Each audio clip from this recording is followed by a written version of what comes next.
Mom, seriously, I'm trying to make a video. Can you give me 1 minute? Let's try this again. Hi, and welcome to the Spring Hill Equine Seminar.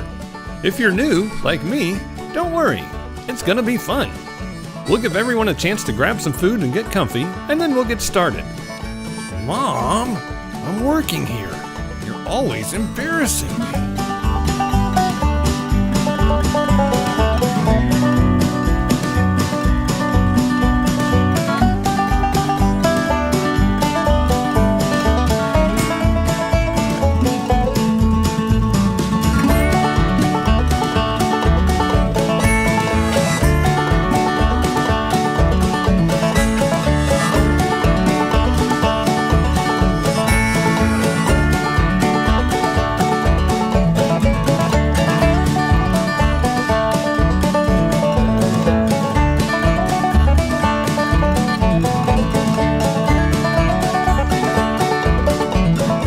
Okay, I think we're about ready to go.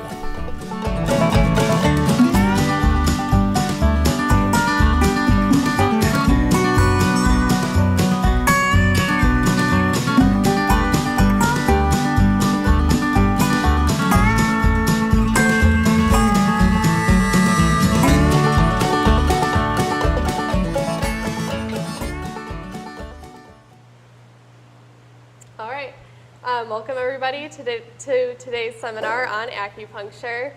We do have some rain here going on at the clinic, so if we do cut out on the live feed on Facebook, you can switch over to YouTube.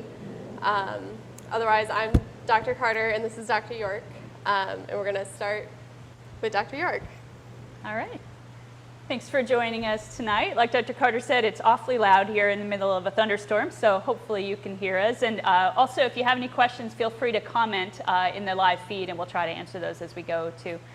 So Dr. Carter and I are the two vets at Spring Hill Equine that are acupuncture practitioners. So we're really excited to talk to you about this because I feel like it's a topic that can be a little bit mysterious for people. Some people don't really understand how it works, so we want to do a little bit of explanation as to what goes on, how acupuncture works, what goes on in an exam, what you'll see, and as we go in, feel free to let us know if you have any questions. So acupuncture is an ancient form of traditional Chinese medicine, human and veterinary medicine, that's been evolving over the past 3,000 years, so long, long history in it. And it really has expanded dramatically over the last few decades and is now used all over the world. Almost every country, according to surveys, has acupuncture for both humans and animals. Really was popularized in the US in the 1970s and started with a trip that Richard Nixon actually took to China to improve relations at that time. I think it was 71 or 72. While he was there, one of the New York Times journalists that traveled with him got sick and had to have a gallbladder removed, I believe, in a hospital in China. And he was having a lot of post-operative pain, and they offered him acupuncture as a pain relief, which he undertook, and then really had an amazing experience, came home and wrote about it. So that was in the 70s, and that really introduced the US to how acupuncture worked a little bit and started making it popular. Over the past decades, there's been a lot more understanding of it, usage of it, and also research papers written on it, and it's gained a lot more acceptance than it would have originally understood. So the National Institute of Health recognizes acupuncture as a very reasonable approach, both in conjunction with traditional Western medicine and by itself for a variety of types of, here I'm going to advance, of ailments in human medicine. Most known things are going to be like osteoarthritis, other musculoskeletal types of pain, asthma, nausea, especially post-chemotherapy, and then headaches, migraines. So that's what the majority of human medicine studies are on. Of course, it's used for a lot of other things as well. And it's just gained a lot of acceptance, and over the past few decades has really gained a lot of acceptance in veterinary medicine too. So one of the things that makes acupuncture a little bit mysterious to people is that we use some terminology that isn't really used, isn't very common in Western medicine. So you think of your traditional medicine here. So we're going to go into a couple of the terms because the core principles of acupuncture use these terms, and to understand what we're talking about, you'll want to have a brief understanding. I won't go very, very in-depth about this, but there are some things I want you to understand. So to begin with, qi. You may have heard of qi. Qi is a type of energy or life force that flows through pathways in the body. And the qi is supposed to be flowing all the time through these certain pathways, and when it doesn't flow appropriately is when disease can occur. Basically, in this very, very simple sense, acupuncture is a technique for balancing the flow of energy in the body. And we use needles, you're probably familiar with the needles inserted in specific points in the body to cause that healing response. So think of qi as energy flowing through the body, which really isn't that mysterious because if you think about it, our hearts work on electrical impulses. So, we already know that we work on electricity and that sort of force. So qi is just a little bit of a different description of it. Another core concept in acupuncture is that of yin and yang. Yin and yang are a little difficult to explain in a very concrete sense, but basically think about them as complementary forces that make up all aspects of life. So everything in the universe is composed of yin and yang, and there's a harmony, a balance that's established between these forces at all times. They're interconnected, they're opposite, but they're always working together. So if we think about yin, think about it as cool and quiet, sometimes described as a feminine force, quiet, dark, and an inward energy, kind of like if you think about it as heat and cooling, it's the cooling force. So yang is more outward energy, brighter, hotter, and sometimes described as a masculine force. And so that is the heating element. So the heating and the cooling are always in balance here. You can have too much of one or you can have too little of one. So you can have a deficiency or an excess. And if you have too much yang, for example, you have too much of the heating force, too much of the energy force. If you don't have enough yin, you might be really, really hot. In Florida, this is a common thing. So we need the yin and the yang to be in balance. Now, in Western terms, and I'm going to come back to this a lot because we like to use words that we're familiar with in our science training too. In Western terms, we can think of yin and yang as the autonomic nervous system. So our parasympathetic nervous system and our sympathetic nervous system basically have generally the same idea as yin and yang. So that's how we describe them. So the goal of Chinese medicine in general is to keep the body in balance to prevent disease and to maintain health. That's one of the concepts I really like about it, is that it's not just looking at the disease specifically and forgetting everything else in the animal. You're keeping in mind the entirety of the animal, the entirety of balance, and it's really a holistic type of thing because you're looking at the animal and making sure all aspects are well balanced. The treatments are very individualized. So what's really interesting for people is that you have two different horses with the same symptoms or the same disease process. The treatments for those horses might be different because it's based on the pattern that you see in that individual horse, not just the textbook description of the disease. Okay, so we talked about qi, that energy that flows through the body. The qi flows through certain pathways in the body called meridians. You may hear them called channels as well. So there's energy pathways called meridians all through the body. And then each of those meridians is named according to an organ that has a governing force over particular body functions. So you'll have a bladder meridian, you'll have a lung meridian, a heart meridian, that sort of thing. There are 14 major meridians in the horse, and in the normal horse, energy is flowing all the time. It kind of increases at certain times of the day and decreases at certain times of the day, but it's always flowing appropriately. So you can have a deficiency where there's not enough of that energy flowing through, let's say, the heart meridian, and that may stop the organ from being able to perform the functions that it normally should. You can also have stagnation or blockage in the meridian, and that we would interpret as pain. Okay, so stagnation is pain.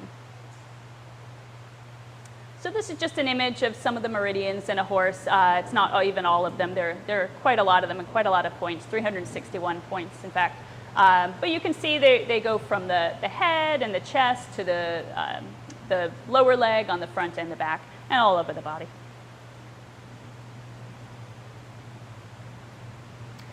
So on those meridians, we have certain sites called acupoints, and those are going to be where we put the needles that you've seen people put in when they do acupuncture. What acupoints are sites on the meridians, on the energy pathways, where the energy is closest to the skin surface and we can access it. So once you put the needle in through the skin, you're in the fascia or you're in the muscle. So that's where the acupoints are actually taking place. We name them according to what meridian they're on, and they also have a number. So if you look at the image here, we've got lung 1, lung 5, lung 7, lung 11, just a few of the points on that lung meridian, and that's how we describe the spot where we're focusing our treatment. So each of those acupoints has a specific effect when stimulated. And the needles are inserted at that certain recipe of sites, the acupoints, that we determine based on the horse's pattern and what we see in his symptoms. And the points are situated all over the body. So this is one of the funny things people, when they first see acupuncture, have a hard time understanding, is that I may be treating something going on in your horse's suspensory ligament in the front leg by putting a point in near his stifle in the hind. So it doesn't necessarily mean the points are going to be close to the site of injury. It's according to the meridians and how the energy is flowing and what sites, what acupoints do what. But don't be surprised if you see the needles going far away from where you think the site of the problem is. So here's just an example. This is on the lung meridian. We have lung 5, which is the 5th acupoint on that lung channel. And that point supports lung function. It can be used for an acute cough. It can be used for a high fever and a few other things.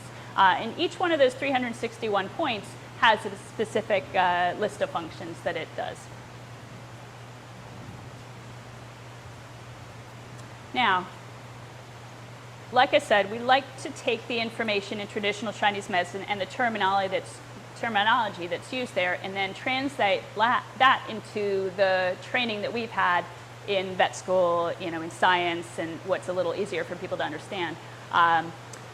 So we want to know what actually are these sites? What are these acupoints?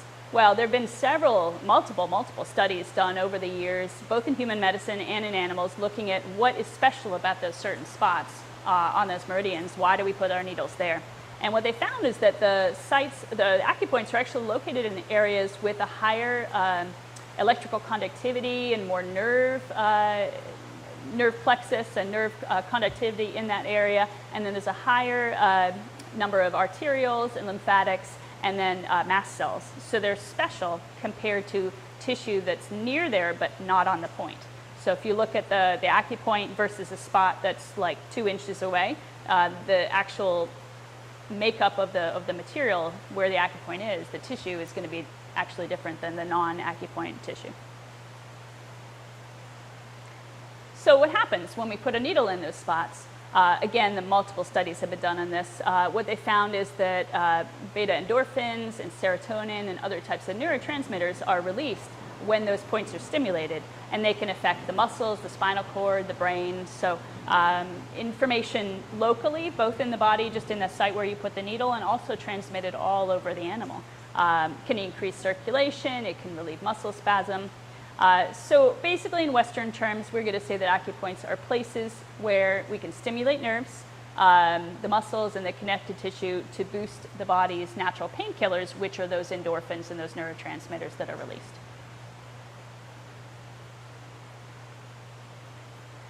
So I wanted to put a little bit of background research on here. I'm not going to go into detail on these, but I chose a few studies in human medicine, primarily because when you have human medical studies, the numbers of participants and patients they have are so much bigger than we ever get in veterinary medicine.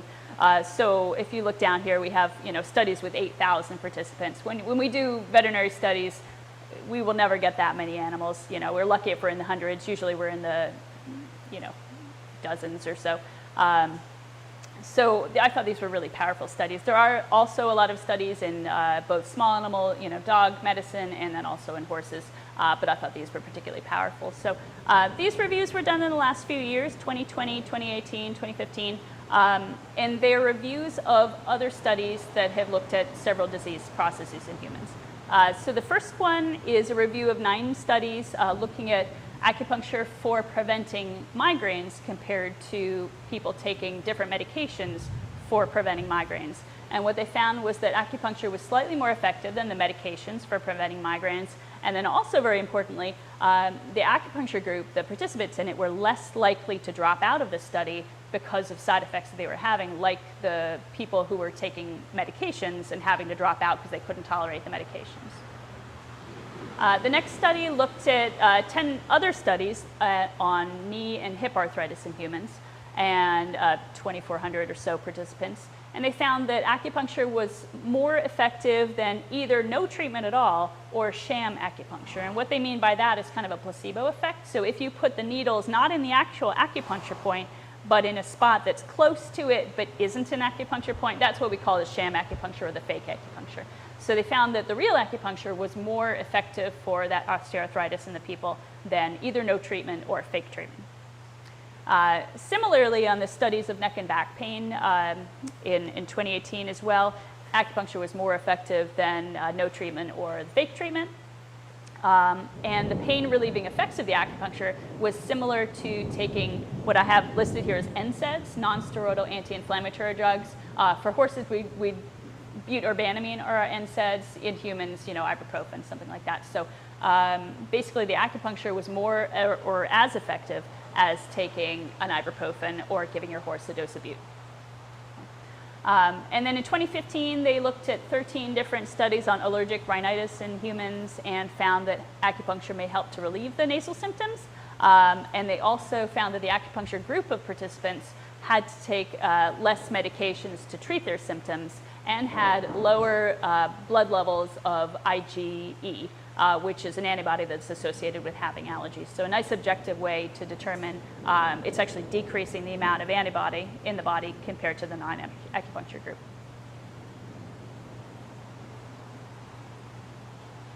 All right, Okay. Dr. Carter is going to take over. Okay, thank you. So when we come to your farm to do acupuncture, we're going to do an exam, but it's a little bit different than the exams that we do when we come to the farm for wellness. So the components to the TCVM, or the traditional Chinese veterinary medicine exam, include the constitution, which I like to think of it as kind of a personality type quiz, and we'll go into a little bit more details in a minute. But the constitution kind of reflects different elements and personalities. And then we look at the horse's tongue, but a little bit differently than when we check the mucous membranes when we're doing a traditional exam. And then we feel their pulse, and we're evaluating it in a different light. So we're looking for different types of strengths and not necessarily beats per minute. And then we do a scan, which follows the meridian lines, and we're looking for ashi, or sensitive acupressure points that can also kind of give us the inclination of what points need to be treated in your horse.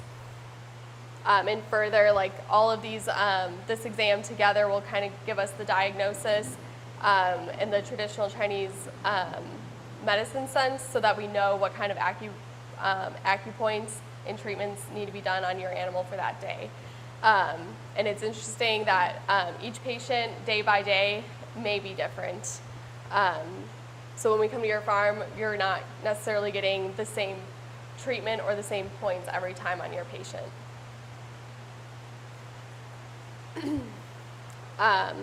And so with the constitution, it kind of takes each element will kind of predispose your patient to different types of illnesses. And like I said, it's kind of like a personality quiz, which is fun. So the first element that we'll look at is water. The personalities tend to be timid or shy, and they may be nervous. We don't have a lot of water element horses, but if you're thinking about your dogs or cats, some dogs or cats may be the water element. And when they're imbalanced, these animals tend to be predisposed to things like arthritis, kidney disease, hind-end weakness, and premature aging. And then you have the wood element, which a lot of our sport horse animals are the wood element because they tend to be competitive, confident, and dominant when they're turned out with other horses. And one of the downsides is they can be a little bit aggressive. And when the wood element is imbalanced, sometimes they can have tendon or ligament diseases, liver disease, red eyes or red sclera, and they may, like I said, anger easily. And then we have the fire constitution. They're kind of the in-your-pocket horses. They tend to be very friendly, playful, vocal, and sensitive. They're always kind of getting into something.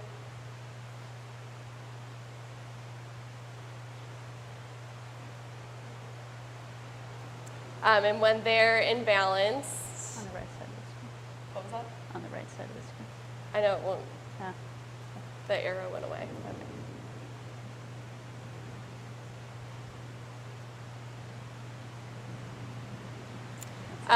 The most common thing that a fire element may get is what we call a shen disturbance when they're imbalanced.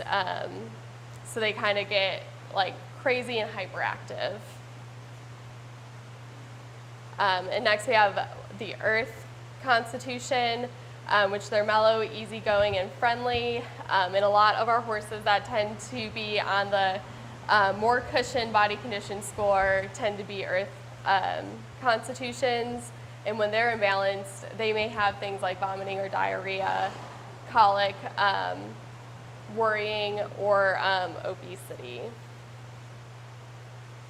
And the last constitution we have is the metal, which these animals tend to be aloof, independent, and like rules and order. And when they're imbalanced, they can have things like congestion, sinus issues, cough, asthma, a weak voice when they're whinnying, or a dry hair coat. And then going on to the tongue evaluation, so we're evaluating for color, coat, and shape.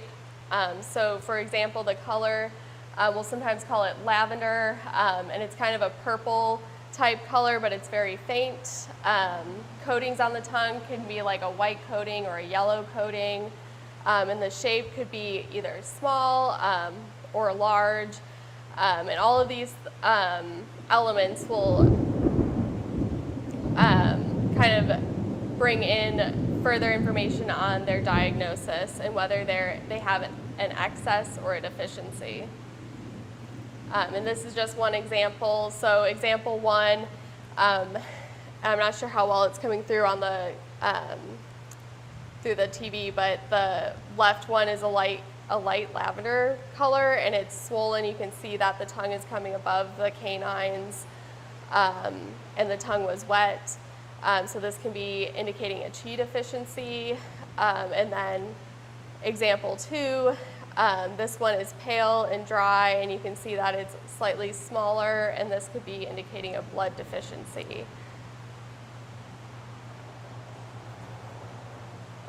So unlike taking a pulse in traditional medicine, where we use the heart rate, the pulse evaluation we perform at the thoracic inlet on the jugular vein, and we're feeling with our 3 fingers, and based on the location of where we feel the strongest or weakest part of the pulse on each finger, will also indicate either a yin or yang deficiency.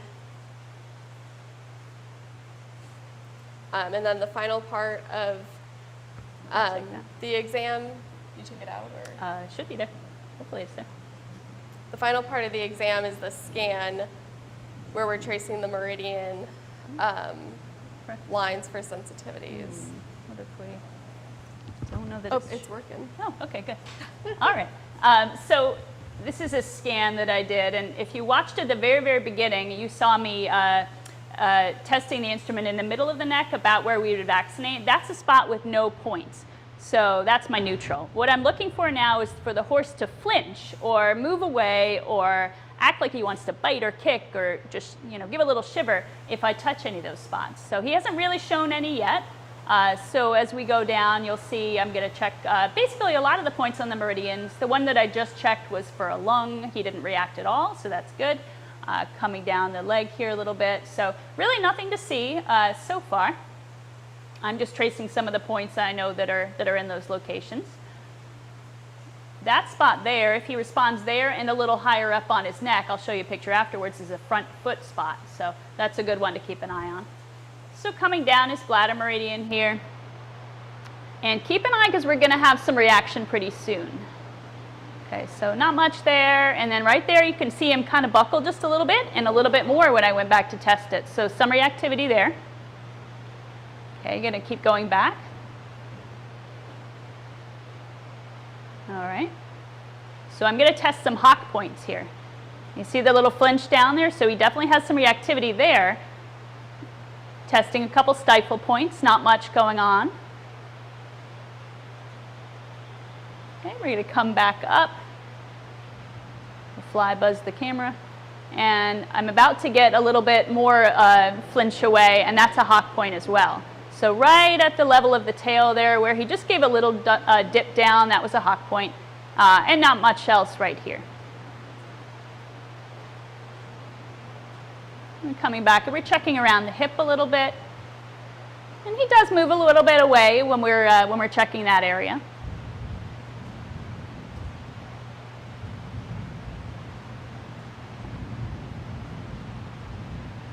So at the end of the video, I'm going to go back and check a few more points and then go back and retrace some of the ones where he gave me a reaction to make sure it's real. You can occasionally just poke the horse with the instrument, so I want to make sure that's real instead of just a random little aberrant reaction. So that was the same spot I did before. He's definitely still reacting to that. And then we're coming up the bladder meridian again, and he reacted in the same spot he did before. So what I would interpret this scan as is primarily some hock points and a little bit of hip that he reacted to as well. And that tells me where I could start focusing my treatment. I'm of course going to evaluate the horse for lameness and do my regular flexions and lameness exam and blocks and things like that. We don't skip out on that. We use them together. But this can give us some clues if the horse isn't giving us obvious information from our Western standpoint. So I just wanted to put on the screen here, this horse did not have front foot pain, but these are really useful points. And if you want to check this at home and see if your horse reacts, so you can see, I'm not sure if that'll show up on the screen, nope. But if you see where the tip of the instrument is on both of those pictures, if I have reactivity on both of those spots, then it leads me to think that the same front foot on that side may have some pain in it. There's also a little spot kind of behind and on the side of the withers that can be added to that group too. So we have a few things that help with our diagnostics. Some that say front foot, some that say hock or stifle. We have on the left side, does that mean it's going to be the left foot, the right side is the right foot? Correct, yep. So ipsilateral, so yep, left side points mean left side pain.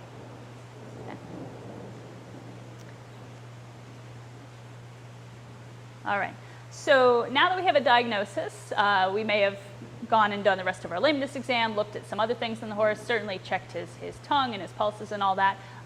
We have an overall idea of what's going on with the horse, and now we can start our treatment. So we're going to perform the treatment for the horse that's best suited to him on that day. And like Dr. Carter said, that may not be the same treatment when we come out 2 weeks from now. It may look very different. So let's talk about what you may see as we actually enter into the treatment phase of acupuncture. What you're probably most familiar with is just putting the needles in, and we call that dry needling. Now, I have heard that in human medicine, dry needling kind of has a different thing.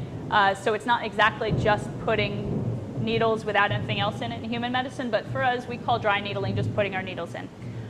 So you're going to have very, very thin little needles. They're solid, unlike a hypodermic needle we would give a vaccine or an injection with. And they're made of metal. And we place them at various depths according to the area on the horse's body or what acupoint we're going for. The insertion often causes little discomfort. Some horses respond more, some act like they could care less, and you could put 1,000 needles in there and they wouldn't move. A little bit of that is based on the horse's personality too. So, but usually it's not a whole lot of discomfort for the horse. So once we put the needles in, if we're just putting needles, you'll often see us gently moving the needles or twirling them a little bit to activate it, just to keep that stimulation going. And the entire treatment usually lasts somewhere 15-30 minutes once the needles are in. Frequently, we don't just do the dry needles, we actually add an electrical pulse through wires connected to those needles to increase the amount of stimulation, increase the effect we can have. So that's called electro-acupuncture. If you look at the image here, you'll see there's a small little black box and wires coming from the box, and they're connected to the actual needles in the horse. It just basically makes a more powerful reaction, more powerful effect to those needles. It takes about the same amount of time. And then you'll see that pretty frequently. Not every needle in the horse will need to be connected, but we like to do those on some of the really important ones. Okay. So there's also something called aqua-acupuncture, which has us taking a hypodermic needle and injecting a substance into the acupoint to leave there. That's often vitamin B12. Sometimes it's the horse's own blood. You can draw blood from the horse and inject it right back into those acupoints.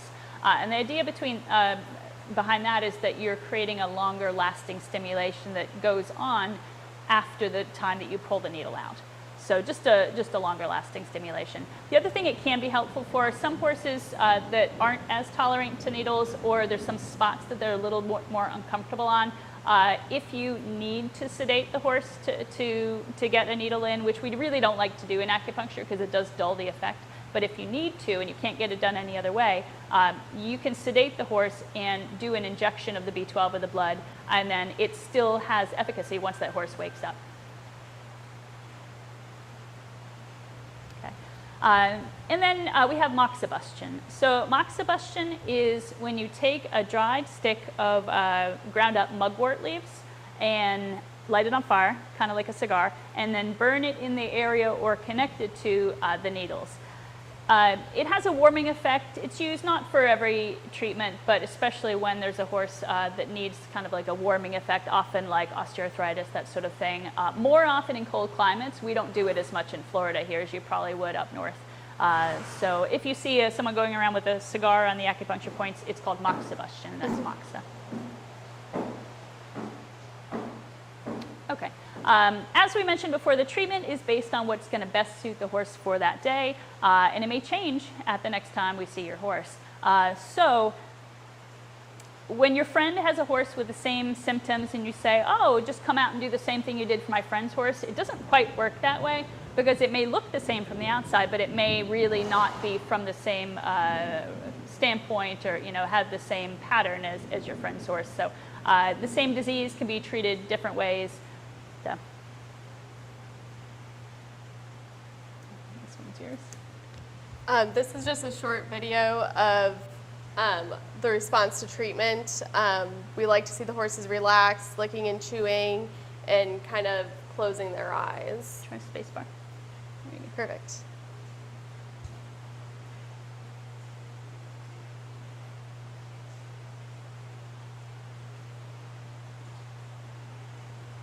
This is a senior patient being treated for arthritis, and he just, you can tell he really loves it.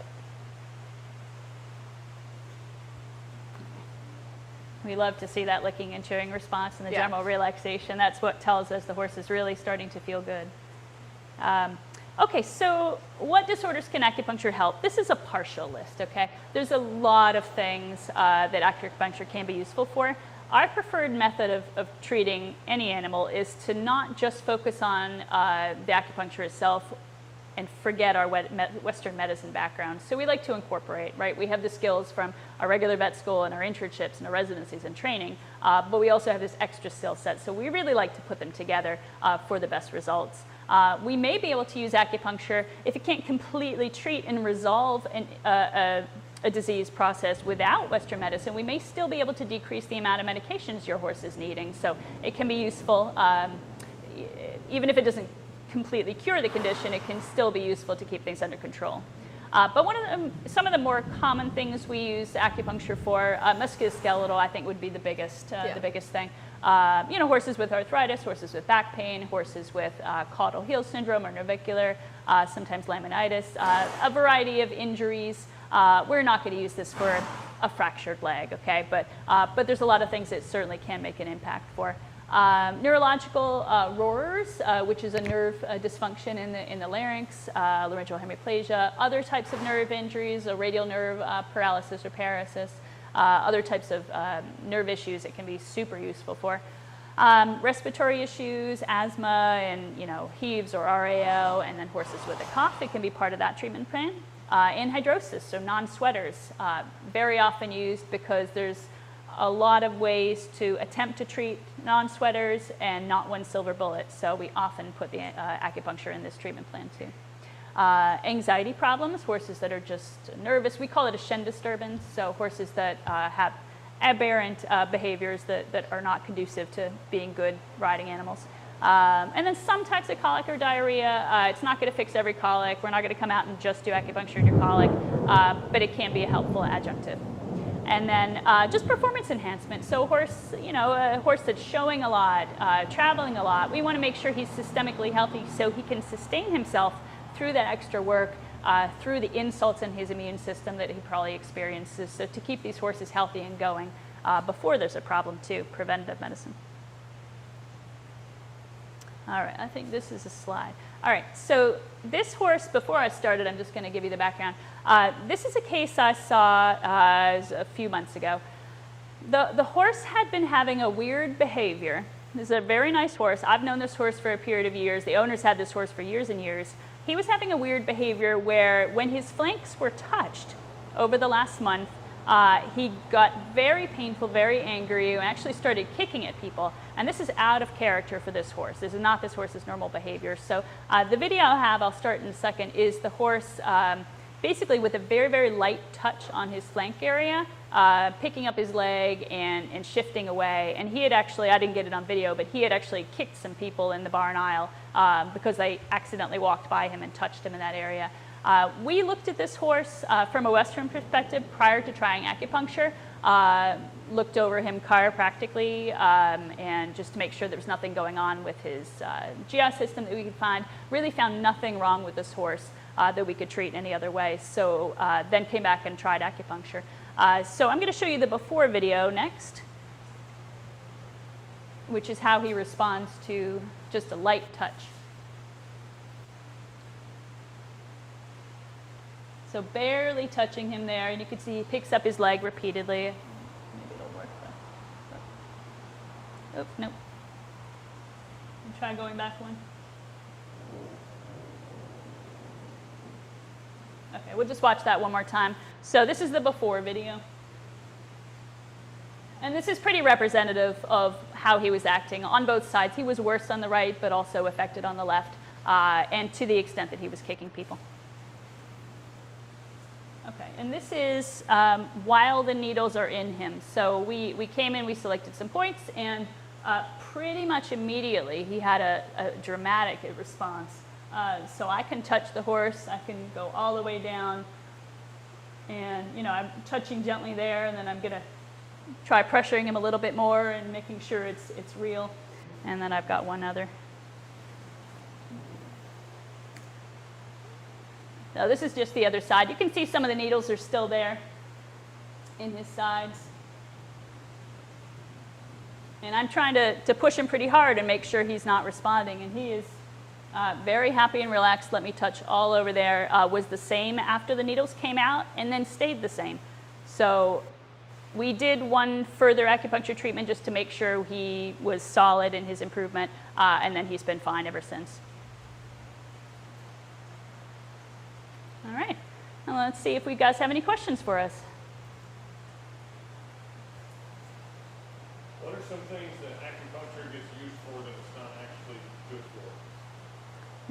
How do people misuse it? Misuse. I don't know that I have a direct answer. There's certainly things we don't want to do it for, like emergencies, anything with like a very sick, critical horse. It can be an adjunctive. I wouldn't do just acupuncture in those cases. I certainly wouldn't do it on a fracture. We have to be careful on a pregnant horse. There's a few spots that we won't put needles in a pregnant horse because they can actually have an effect on the uterus, and we don't want to do that. Do you have any other? No, that's about what I think too. Yeah. Okay. there an age, like are horses too young for acupuncture or too old? Yeah, under 2 weeks old, the veterinarian who trained us teaches that under 2 weeks old, the meridians and the acupoints aren't mature enough, so we don't needle horses that are less than 2 weeks old, but there's no too old. So, for geriatrics, it's actually really, really helpful. Awesome. All right.